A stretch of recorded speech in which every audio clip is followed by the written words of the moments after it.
ജീവിച്ചിരിക്കുന്നവനെ നിങ്ങൾ മരിച്ചവരുടെ ഇടയിൽ അന്വേഷിക്കുന്നതെന്തിന്? ക്രിസ്തീയതയുടെ വഴിത്താരയിൽ നാഴികക്കല്ലായ ദൂതാണ് ഈ ചോദ്യം. മഗ്ദലന മറിയത്തിൻ്റെ സ്നേഹ നൊമ്പരങ്ങളിലേക്കാണ് ഈ ചോദ്യം എറിയപ്പെട്ടത്. ഉത്ഥാനത്തിൻ്റെ ആദ്യ പുലരി മുതൽ ഇന്നോളവും ഈ ദൂത് ആവർത്തിച്ചുകൊണ്ടേയിരിക്കുന്നു. ആദ്യ പുലരിയിൽ അത് മറിയത്തോടായിരുന്നുവെങ്കിൽ ഇന്ന് അത് എന്നോടും നിങ്ങളോടുമാണ്. ക്രിസ്തുവിൻ്റെ ഉത്ഥാനത്തെ നിരാകരിക്കുവാൻ മാത്രം ഇന്നും കുഴിമാടങ്ങൾ തിരയുന്ന ചരിത്ര ഗവേഷകരുണ്ട്. ജീവിച്ചിരിക്കുന്നവനെ നിങ്ങൾ എന്തിന് മരിച്ചവരുടെ ഇടയിൽ തിരയുന്നു? ക്രിസ്തുവിൻ്റെ ഉത്ഥാനമാണ് സഭയുടെ അടിസ്ഥാനം. സുവിശേഷത്തിൻ്റെ ആനന്ദത്തിലേക്ക്, ഉത്ഥാനത്തിൻ്റെ മഹിമയിലേക്ക് നാം സ്വയം ചേർത്ത് വയ്ക്കുന്നില്ലെങ്കിൽ വീണ്ടും നാം ജീവിച്ചിരിക്കുന്നവനെ മരിച്ചവരുടെ ഇടയിൽ അന്വേഷിക്കുന്ന ഭോഷന്മാരാകും. ഒന്ന് ശ്രദ്ധിക്കണേ, ജീവിതയാത്രയിൽ എത്രയോ തവണയാണ് നാം അചേതനമായവയിൽ ജീവൻ തിരയുന്നത്, നശ്വരമായവയിൽ അനശ്വരത തിരയുന്നത്, ജീവൻ നൽകാൻ സാധിക്കാത്തവയിൽ ജീവൻ തിരയുന്നത്. ഇതിന് മറ്റൊരു വശം കൂടിയുണ്ടെന്ന് നമുക്ക് ഓർമ്മിക്കാം. മൃതമായ ജീവനില്ലാത്ത മാർഗങ്ങളിലൂടെ ക്രിസ്തുവിനെ തിരയുന്നതാണത്. ആ മലയിലും ഈ മലയിലും അല്ല നാം അവനെ കണ്ടെത്തേണ്ടത്, ആത്മാവിലാണത്രേ. ഇതാണ് യഥാർത്ഥമായ ആരാധനയെന്നാണ് സമരിയാക്കാരിയോട് അവൻ പറയുന്നത്. നമ്മുടെ അന്വേഷണങ്ങൾ കോംപ്രമൈസ്ഡ് ആണ്, ചില ലക്ഷ്യങ്ങൾക്ക് വേണ്ടി മാത്രം. അത് ചിലപ്പോൾ രോഗശാന്തിയാകാം, കടബാധിതയിൽ നിന്നുമുള്ള വിടുതലുമാകാം. ക്രിസ്തുവിലേക്ക്, സുവിശേഷത്തിലേക്കുള്ള തുറവിയുണ്ടാവുക എന്നത് തീർത്തും നിസ്സാരമെന്നാണോ കരുതിയത്? വിശ്വാസ പ്രമാണം ഉറക്കെ ഉരുവിടുന്നത് പോലെ അത്ര എളുപ്പമല്ല കാര്യങ്ങൾ. അപ്പോസ്തലന്മാരെ തന്നെ നോക്കാം. തോമാസ് ലീഹ തനിക്ക് യേശുവിനെ കാണണമെന്നായിരുന്നു അവൻ്റെ ആവശ്യം. വഴി പിരിഞ്ഞ് എമാവൂസിലേക്ക് പോയവർ അപ്പം മുറിക്കുവോളം അവൻ അവർക്ക് അജ്ഞനായി തുടർന്നു. പുലരിയിൽ അവനെ തിരഞ്ഞു കല്ലറയിലേക്കെത്തിയ മഗ്ദലേനക്കാരി മറിയം, ക്രിസ്തു അവളെ പേരെടുത്ത് വിളിക്കുവോളവും അവനെ തോട്ടക്കാരനായി ഗണിച്ചു. ഏവർക്കും തിരിച്ചറിവിൻ്റെ തിരിവെട്ടവുമായി എത്തുന്നത് അവൻ തന്നെയാണ്, ഉത്ഥിതനായ ക്രിസ്തു. തിബേരിയോസിൻ്റെ തീരത്തുമുണ്ട് ജീവിതം തിരയുന്നവർ. അവിടെയും വെളിച്ചമാകുന്നുണ്ട് ക്രിസ്തു. ഇവിടെയൊക്കെയും ദൂതവചനം മുഴങ്ങുന്നുണ്ട്. Why do you seek him among the dead? ഉത്ഥാനത്തിൻ്റെ ഈ പുലരിയിൽ നമ്മുടെ അന്തരംഗങ്ങളിലും മുഴങ്ങേണ്ട ചോദ്യമാണിത്. ഈ പുലരിയിൽ മാത്രമല്ല, ഇനി വരുന്ന പുലരികളിലും ഈ ദൂതാകട്ടെ നമ്മുടെ ഉണർത്തുപാട്ട്. പ്രലോഭനങ്ങളെ ജയിക്കുവാൻ, ഇന്നലകളുടെ നോവു മറക്കുവാൻ, നാളെയുടെ പ്രതീക്ഷയാകാൻ ഈ ദൂത് നമുക്ക് തുണയാകുക തന്നെ ചെയ്യും. ഉത്ഥിതനായ നാഥ, നിന്റെ സത്യത്തിലേക്ക്, നിന്റെ ജീവനിലേക്ക് ഓരോ പുലരിയും മിഴി തുറക്കുവാൻ എനിക്ക് വരമേകണമേ എന്ന പ്രാർത്ഥനയോടെ ആമേൻ.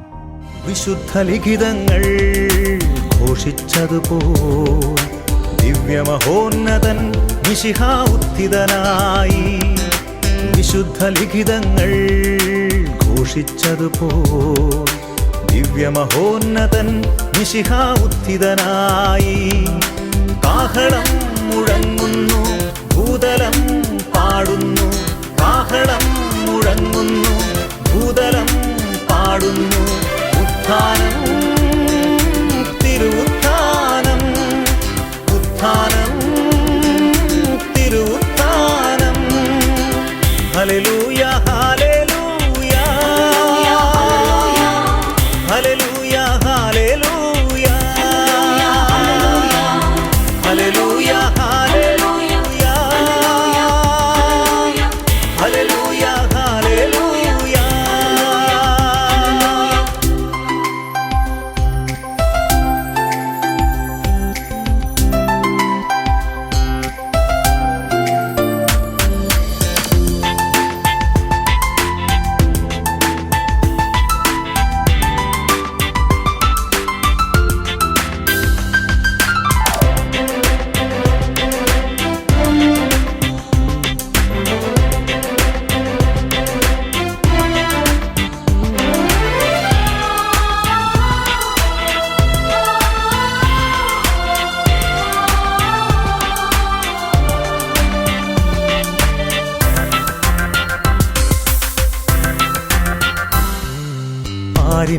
പാപവിമോചകനായി ഉത്ഥിതനായി, സർവാധിപനായ അത്യുന്നതനായി ഉത്ഥിതനായി, പാരിൻ പാപവിമോചകനായി ഉത്ഥിതനായി, സർവാധിപനായ അത്യുന്നതനായി ഉത്ഥിതനായി, മൃത്യുഞ്ജയമായി വാനൊളി തൂകി, മൃത്യുഞ്ജയമായി അക്ഷയ ജ്യോതിസിൻ ഉത്ഥിതനായി, ഉത്ഥിതനായി, മണ്ണിൽ വിണ്ണിൻ പ്രഭ തൂകി,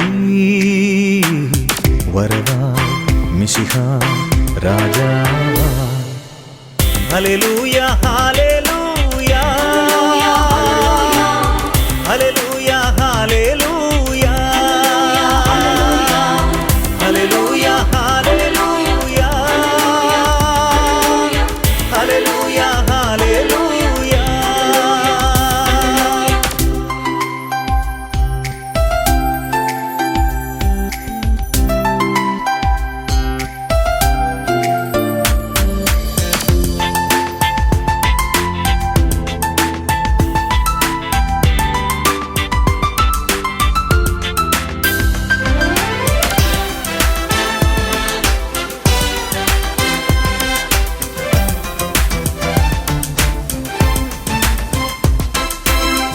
വിജയപതാകയേന്തി നാഥൻ ഉത്ഥിതനായി, പാപക്കെട്ടുകൾ തകർത്തു നാഥൻ ഉത്ഥിതനായി, വിജയപതാകയേന്തി നാഥൻ ഉത്ഥിതനായി, പാപക്കെട്ടുകൾ തകർത്തു നാഥൻ ഉത്ഥിതനായി, സ്തുതിഗീതികളാ ജയഘോഷത്താ, സ്തുതിഗീതികളാ നവസുവിശേഷ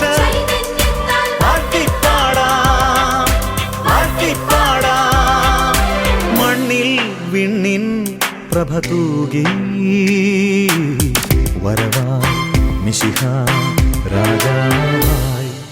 വിശുദ്ധ ലിഖിതങ്ങൾ ഘോഷിച്ചതുപോൽ ദിവ്യമഹോന്നതൻ മിശിഹാ ഉത്ഥിതനായി, വിശുദ്ധ ലിഖിതങ്ങൾ ഘോഷിച്ചതുപോൽ ദിവ്യമഹോന്നതൻ മിശിഹാ ഉത്ഥിതനായി. കാഹളം മുഴങ്ങുന്നു, ഭൂതലം പാടുന്നു, കാഹളം മുഴങ്ങുന്നു,